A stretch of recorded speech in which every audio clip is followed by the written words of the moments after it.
Mas vamos lá, doutor Walter Santos. Me conta, doutor Walter Santos, o que está acontecendo na imigração esse último mês que seja importante para nós?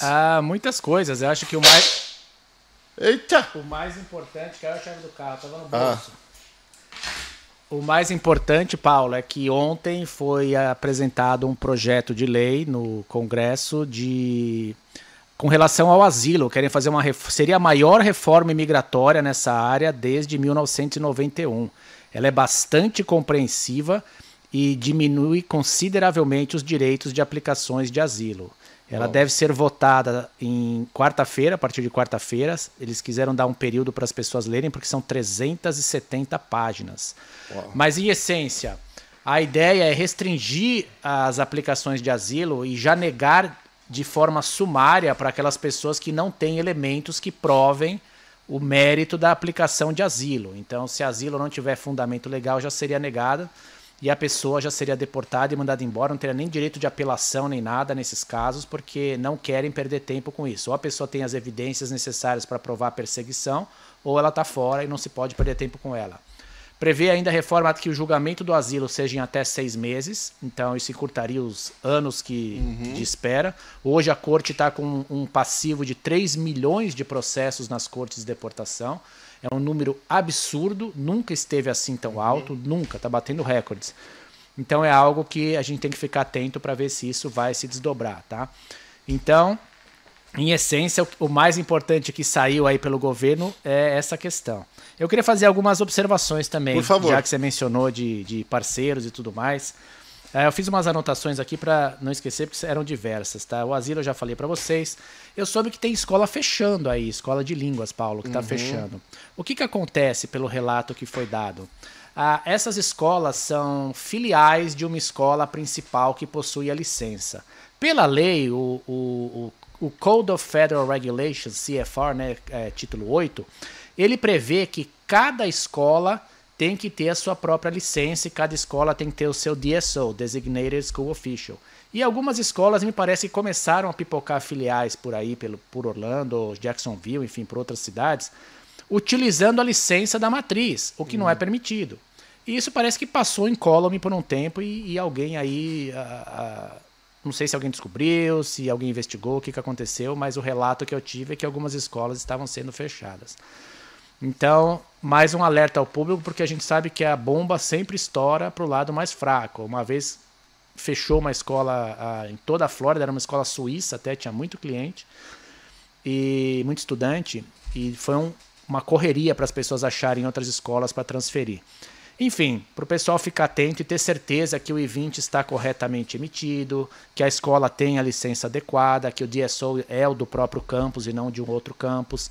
Fica ligado, porque... infelizmente tem muita coisa errada. Tá? E os alunos dessa escola tiveram que sair na correria buscando outras escolas e às vezes pagando um pouco mais caro. E se você não sabe como fazer isso, como investigar, é só você entrar em contato com o advogado de imigração teu, ele vai lá e faz a pesquisa para você, ou você vai no Google e tenta pesquisar. Eu tentei pesquisar ali, não é uma coisa muito simples de achar, nós achamos a página, mas não é uma coisa tão simples. Se eu encontrar, eu vou colocar na descrição deste programa aqui para você mesmo fazer a busca sobre a sua escola, mas eu quero ver se eu encontro a página certinho. Dr. Walter Santos, antes do senhor tem alguma outra coisa que, sem ser minha?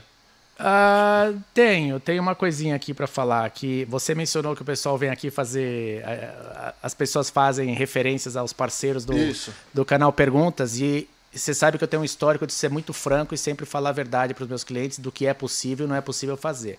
A despeito disso, você sempre encontra pessoas que vão encontrar, digamos, colo em outros profissionais do direito para fazer processos que eu já disse que não são cabíveis. E não é minha opinião, isso é uma questão firme, a lei não permite e estou muito seguro quanto a isso, não tem nenhum problema dessa forma. Meu intuito é proteger o meu cliente, não é tirar do meu cliente um proveito pessoal próprio. Clientes vêm, clientes vão e por aí vai. Essa é a vida de um advogado. Eu tenho que atender os interesses daquele que eu represento. Muito bem. Tem pessoas fazendo processos de pedidos retroativos de 2, 3, 4 anos para trás. E isso, obviamente, você sabe que não vai dar certo. Deu durante a pandemia, porque a pandemia foi um fator fora do controle do estrangeiro. Mas os requisitos não são só esses. A pandemia já foi declarada encerrada há muito tempo. Você não tem como considerar que a pessoa ficou aqui como turista por 4 anos e por que ela não voltou para o seu próprio país? Como que ela se manteve? Ela nunca violou o status dela, então ela nunca trabalhou? Ela tem a intenção, ela permanece como um não imigrante com desejo de voltar para o seu país? Enfim, o fato é que estão vendendo essas ideias para dar uma suposta alternativa de solução para quem não tem solução e estão tirando o dinheiro das pessoas. Isso é muito claro, como pessoas que estavam estudando perderam seus status de estudante e agora são induzidas a fazer o pedido de reinstauração, reinstatement do status de estudante. Que até existe, né? Que o senhor faz isso também. Existe, mas eu te dou o caso concreto que existe. Você foi combalido por uma doença, ficou fora sem poder frequentar a escola, internado, um acidente, alguma coisa. Você avisa a escola. Muitas vezes a pessoa não avisa, a escola cancela. Depois você volta e fala, olha, aconteceu isso. Ok, mas eu já te encerrei no sistema SEVES, eu preciso pedir o reinstatement. Você tem 5 meses para pedir o reinstatement da data que foi negado, foi terminado o status de estudante, que foi encerrado o SEVES, né, o I-20. Então é só para deixar claro que existem requisitos legais para serem observados. E nem sempre eles são falados para o aplicante que crê só na possibilidade, mas pode pedir para reinstaurar o status de estudante. É verdade, mas tem requisitos, você tem que saber se você preenche esses requisitos. E é isso que você deve discutir com o profissional que está te vendendo essa ideia. Porque se for possível, ótimo, nada errado com isso. Agora, se não for possível, estão tirando seu dinheiro. Então o público também é um pouco conivente com a situação, porque ouvir aquilo que agrada é cômodo. Mas nem sempre é realidade. Isso, na verdade, pode piorar a situação do estrangeiro. E quem sai lucrando com isso é a pessoa que te vendeu esse produto. Então é só um alerta, cada um faz o que quer, cada um tem livre-arbítrio e juízo para fazer o que quer e segue a vida. E segue a vida. Então, lembrando, advogado oficial de imigração aqui do canal Perguntas, hoje, Dr. Walter Santos, que está comigo desde o começo, está há uns 7 anos, 6 ou 7 anos, não sei que passa tão rápido aqui o canal, ou 8, não sei, mas já está há muito tempo. Foi o primeiro e continua sendo ele o único advogado de imigração que eu tenho, que eu ponho a mão no fogo, que falou para mim lá atrás, Paulo, se você for ter problema comigo, vai ser porque eu não pego esses casos de achismo, não vou fazer. Eu já até perguntei para o Dr. Walter Santos no off, falei, Dr. Walter Santos, quando é 50-50, ou 60-40, o peão quer fazer, por que o senhor não faz? Ele fala, porque meu nome vale muito mais do que o dinheiro que eu vou estar ganhando, né? Falando em poucas palavras. Então, se você usar qualquer advogado, dentista, qualquer um que sentou nessa cadeira que não seja patrocinador do canal Perguntas, a responsabilidade é 100% tua e vai ser burrice. Eu usaria sempre, tanto é quando alguém me pergunta, Paulo, fulano de tal, primeira coisa que eu falo, por que não usou o Dr. Walter Santos? Já fiz com o Dr. Walter Santos, ele falou que não podia, e eu fui com fulano de tal que eu vi no canal Perguntas. Se é convidado, não é patrocinador. E se é convidado, aí o risco é teu. Mas deixa isso pra lá, já foi. Então seja inteligente, quando for fazer uma coisa sobre imigração, entre em contato com o Dr. Walter Santos, que eu tenho certeza que ele quer fazer sim, ele quer fazer o que é melhor para você. E falar não é a mesma coisa de você ter uma padaria vendendo sorvete, e a pessoa vai lá e fala, dá um sorvete, o dono da padaria vai falar não. Entendeu? Então não faz sentido, né? Então se ele falar não é pelo teu bem. Ou estragado. Então, porque senão você só falava sim, mete processo, vai fazendo processo e vai ficando cada vez mais rico. Esse é o pessoal que não pensa em você, que agora tem até ator famoso virando coisa de imigração. Os caras saem de lá do global para virar consultor de imigração também. E tudo bem. Se estiver fazendo coisa errada, um dia a casa cai. Se estiver fazendo coisa certa, a gente quer mais que ele dê certo. Tá? Que o país tem possibilidade para todo mundo, para todos os advogados, para todos os profissionais, desde que fazem um trabalho honesto. Mas vamos voltar aqui. Dr. Walter Santos, é o seguinte, agora é meu. Eu aqui no canal Perguntas, eu acredito nos meus patrocinadores, eu acredito nas pessoas, quando elas vêm contar a história dela, eu acredito nas pessoas, eu tenho boa fé. Né? Eu peguei isso do americano, primeiro eu acredito em você, até você me provar o contrário. Né? E nisso a gente estava, semana passada, que hoje é segunda-feira, eu estava batendo papo com uma pessoa sobre o visto de estudante. Visto de estudante, OPT, CPT, aquela coisa toda, em relação a seguro, saúde, né? Que é o Obamacare, que é o Affordable Care, que nada mais é do que aquele portal que tem vários várias opções, que tem a nossa parceira da VFB, Verônica, que vende, né? E eu sei que o F1, né, falando do F1, independente seja de universidade ou escola de inglês, ele pode usar o Obamacare, desde que ele pague completo. E a pergunta que eu quero fazer para o senhor é sobre o subsídio. A maioria dessas pessoas que vendem esses corretores de saúde, eu não sei a Verônica, porque eu não falei com a Verônica, ela está tão ocupada, eles vendem e eles falam que o estudante pode sim pegar subsídio. Daí existe aquela, mas o estudante é para estudar, não é para trabalhar. Então faz sentido. Se o estudante é para estudar, não é para trabalhar, ele não pode usar benefícios do governo. E agora, quando o estudante está trabalhando, está pagando seus impostos, que é aquele estudante de universidade, que tem o OPT e o CPT, que ele tem seguro social, ele tem autorização de trabalho, ele pode ou não, e por que se pode? Não pode. E eu vou te explicar por quê. Nem o estudante que estuda inglês e nem o estudante que tem CPT ou OPT. É muito clara a questão. Na minha cabeça é muito clara a questão. Você tem um conjunto de leis que se aplica nessa situação. Você tem a lei migratória, você tem a lei tributária, que dá o subsídio fiscal, e você tem a lei do Obamacare. Muito bem. A lei migratória é claríssima ao prever que o estudante é autossustentável. Ele não pode depender de ninguém, de americano, do governo americano, nem aplicar para subsídio. Ele tem que ter o valor necessário às suas despesas enquanto estudar. Por quê? Porque ele não pode engajar em outra atividade. Muito bem. Então, como você mencionou, está claro quanto àquele que não pode trabalhar. Mas e aquele que pode trabalhar, que tem o CPT, que tem o OPT? Alguns pontos. Primeiro, o foco principal, o objetivo imigratório do estudante F1 com OPT e CPT, que seja, é estudar. O trabalho é incidental ao estudo. Ele é um acessório ao estudo, não é o motivo pelo qual está aqui. Então, essa é a primeira premissa que você tem desse dispositivo legal. Segundo ponto, tinha feito até umas anotações aqui. Segundo ponto, o Obamacare, você pode aplicar para o plano do Obamacare, se você quiser, mas você não pode aplicar para o subsídio. Por quê? Porque o subsídio é uma opção do estrangeiro de aplicar.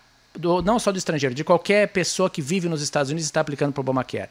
Então, como é uma opção, você está optando por ter o benefício. Ao passo que a lei migratória não te dá opção nenhuma. Você deve ter os recursos necessários para se manter nos Estados Unidos. Então você não tem essa opção. Ah, mas eu não posso desviar do Obamacare? Não. O Obamacare é uma opção que você faz. Você opta por ter o Obamacare em primeiro lugar e você opta se você quiser ter o subsídio. Não tem essa história que é automático. Eu tive o Obamacare durante os primeiros anos. Você entra no healthcare.gov, você faz o seu registro, chega uma página que aparece assim, você quer verificar se você tem direito a algum subsídio? Você põe não e você passa para os planos integrais. Ah, não é automático? Não, não é automático. Você não é obrigado a dar a tua receita. Ah, você não é obrigado. Não, de maneira nenhuma. Então, quando você coloca... Veja, as leis se projetam todas em cima da sociedade. Você tem a lei migratória, você tem a lei fiscal, você tem a lei do Obamacare. Elas estão se projetando e elas têm que ser interpretadas em harmonia, ok? Então, se a lei migratória proíbe o estudante de ter qualquer subsídio, porque diz que ele deve ser autossustentável, não faz sentido nenhum que ele opte. Ele tem a opção. Ele está optando por ter o subsídio. E ao fazer isso, está violando o status de estudante dele. Então a resposta é não. Mesmo quem tem CPT ou OPT pode aplicar para o Obamacare, mas não pode receber subsídio do governo.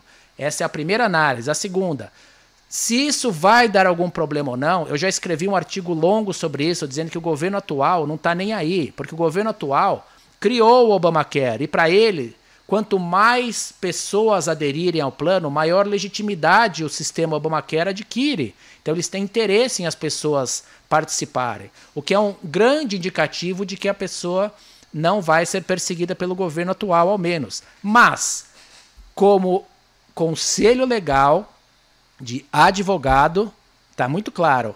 Meus clientes são aconselhados dessa forma. Você pode se inscrever no Obamacare, você não pode optar em receber o benefício fiscal. De jeito nenhum. É isso aí. Então está explicado e a dúvida está tirada para quem tiver dúvida. Agora, como o Dr. Walter falou, se você fazer, o problema é teu, você está violando e como violação pode existir a punição. Vai existir a punição? Não sei. Pode existir a punição? Pode. Você está abrindo a porta ali para o futuro, para perder futuras possibilidades. Né? Mas eu acho. Tem mais alguma anotação que o senhor queira falar antes da gente ir para as perguntas, doutor? Deixa eu que ver. Nós falamos? Falamos sobre a escola.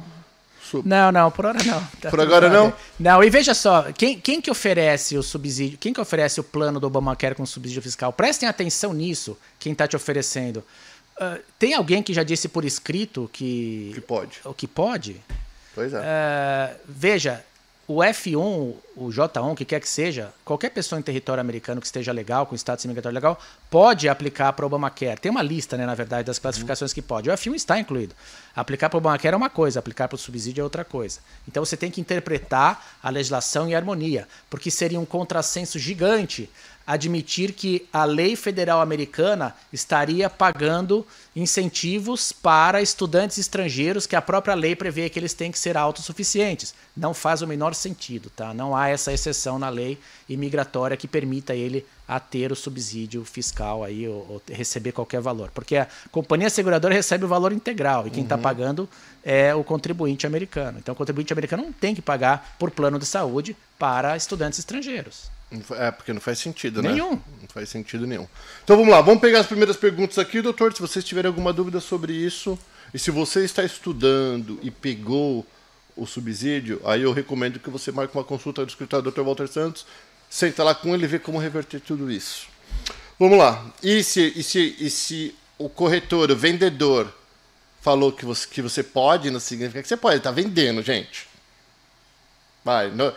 Nós somos brasileiros, eu falo, nós inventamos o nó na gota d'água. E a gente é inteligente, a gente só dá uma de idiota quando é conveniente para nós. Né? A gente sabe disso.